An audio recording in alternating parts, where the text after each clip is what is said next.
Your baby is staring at you right now. Not at the wall, not at the ceiling fan, not the dog. At you. And your first instinct is to smile back, maybe wave a little, maybe feel slightly flattered that out of everything in this room, you are the most interesting thing in it. But here's what nobody tells you about that stare. It's not admiration. It's not even recognition, not in the way you think. That stare is your baby running a life or death scan on your face every single time. And the result of that scan, what they find when they look at you, is shaping the architecture of their brain in ways that will echo for the rest of their life. I know that sounds traumatic, but in 1975, a developmental psychologist named Dr. Edward Tronick ran an experiment so simple it looks almost cruel in hindsight. He asked mothers to sit across from their babies between 2 and 6 months old, and just play. Normal, warm, responsive play, the kind you do every day without thinking about it. Smiling, cooing, mimicking the baby's little sounds, all of it. And the babies lit up. They reached out, they vocalized, they were completely alive with engagement.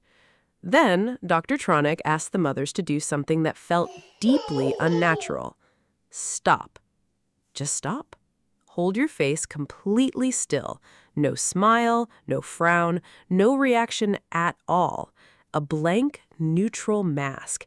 Keep looking at your baby, but give them nothing.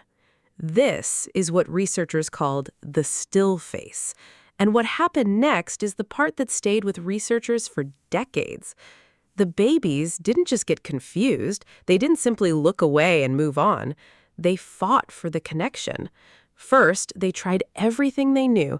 They smiled bigger, they pointed, they reached toward the mother's face with both hands. They made sounds that were getting louder, more urgent, like they were saying, I'm here, why can't you see me? And when nothing worked, when the mother's face stayed completely still and empty, the babies fell apart.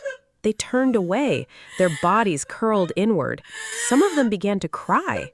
Within 90 seconds, babies who had been joyful and engaged were showing every physiological sign of acute stress. 90 seconds. That is all it took. Not 90 minutes, not a long afternoon of neglect. 90 seconds of a blank face from the person they loved most. And their entire nervous system went into crisis.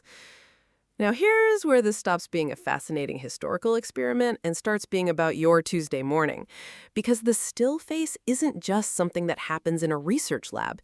It happens in your kitchen, in your car, in the middle of the night when you're too exhausted to fully show up. It happens every time you look at your phone while your baby is trying to make eye contact with you. It happens when you're physically present but emotionally somewhere else entirely. And your baby, your 2-month-old, your 4-month-old, your 6-month-old, cannot tell the difference between a researcher's intentional blank face and your accidental one. Their brain doesn't know you're distracted. It doesn't know you're stressed or tired or 3 days into a rough week. It only knows the face went away. And that matters more than almost anything else in early development because of what that stare is actually for. When your baby locks eyes with you, they are not being cute. They are working hard. They are reading the micro expressions that cross your face in fractions of a second. The tiny lift at the corner of your mouth, the way your eyes soften when they look at you, the millisecond of tension in your brow when something worries you. Researchers call this process social referencing. Your baby is using your face as a map of the world. Is this safe? Is this person okay to be near? Is that sound something to fear? Is this feeling I'm having something that makes sense? They don't have language yet. They don't have context. They don't have years of lived experience to interpret what's happening around them. They have your face. That is their entire emotional GPS. And before you feel the weight of that settle on your chest, I want you to hear the other half of the story, because the still face experiment didn't end with crying babies and blank-faced mothers. Dr. Tronick didn't just study the rupture, he studied the repair.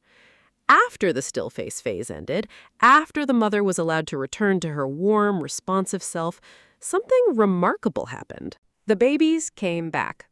Not immediately, not without some protest, a few more cries, a few more turned-away glances as if to say, "You really had me worried there."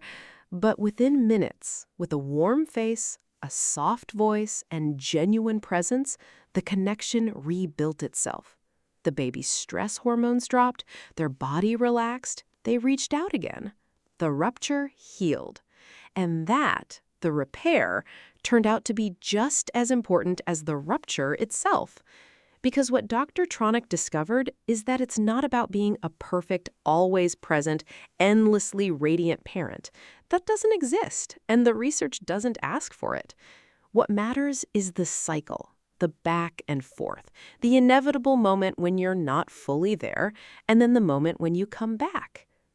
Researchers found that in normal, healthy parent-baby interactions, connection breaks and repairs happen roughly every 30 seconds.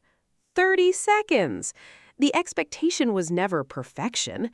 The expectation, built into the biology of attachment itself, was that you would come back. And every time you do, every time you look up from your phone, every time you take a breath and turn toward your baby, every time you let your face soften and say, "I see you," you are literally rebuilding the architecture of their sense of safety in the world. So the next time your baby locks that intense, unblinking gaze onto your face, don't rush to be entertaining, don't perform, don't grab a toy to redirect them. Just let them look. Look back. Let your face be honest. Let it be warm. Let it be present, even if only for a few seconds. Because what they are reading in that moment, the softness in your eyes, the quiet smile that isn't for a camera or anyone else, just for them, that is the data point that tells their nervous system, you are safe. The world is navigable. You are not alone. That stare isn't neediness, it isn't dependency, it isn't a phase they'll grow out of. It is the most ancient and precise form of communication we have as a species. Long before words, long before language, long before any of the things we use to connect with each other as adults. It started here, with a baby and a face, and the wordless question, "Are you with me?" If this gave you something, a new way of seeing that little face looking up at you, share it with someone who's in the thick of it right now. A new parent, a tired parent, someone who needed to hear that they don't have to be perfect. And if you want to go deeper, what else is happening inside your baby's mind in those first months? I'll put the next video right here. The answer is going to surprise you.